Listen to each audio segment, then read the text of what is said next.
জানালার কাছে মুখ রাখা মেয়েটি চুপ করে তাকিয়ে আছে, না সামনে না পেছনে, শুধু তাকিয়ে অন্তহীন কিছু একটার দিকে।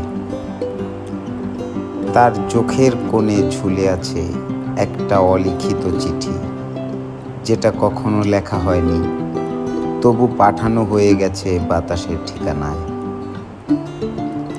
তার কানে বাজে না শহরের শব্দ, না গাড়ির হর্ন, না মানুষের হাড় ডাক।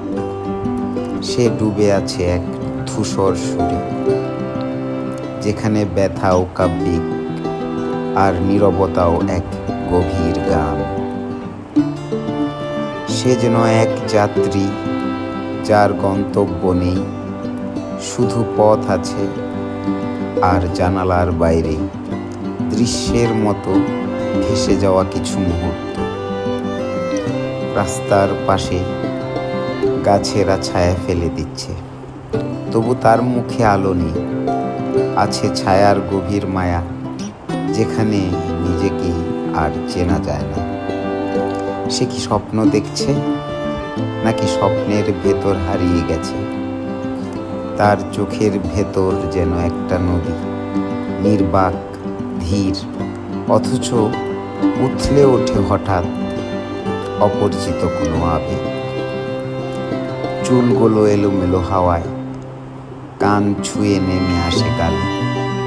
আর আমি ভাবি, এই মেয়ে কি অপেক্ষা করছে কারো জন্য, নাকি নিজেকেই খুঁজে ফিরছে? সে যেন নিজেরই প্রতিবিম্ব, চলার মধ্যে আটকে থাকা এক থেমে থাকা সময়। গাড়ির চাকা ঘুরছে, জীবন এগিয়ে যাচ্ছে, তবু মেয়েটি থেমে আছে জানালার এক কোণে।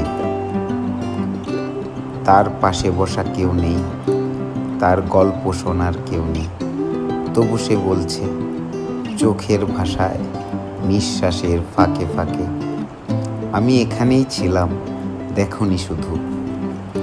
আমি দেখেছি এই ছবির মতো, তাকে দেখছি যেন শব্দহীন এক কবিতা, যাকে পড়তে হয় হৃদয়ের গভীর ভাষায়।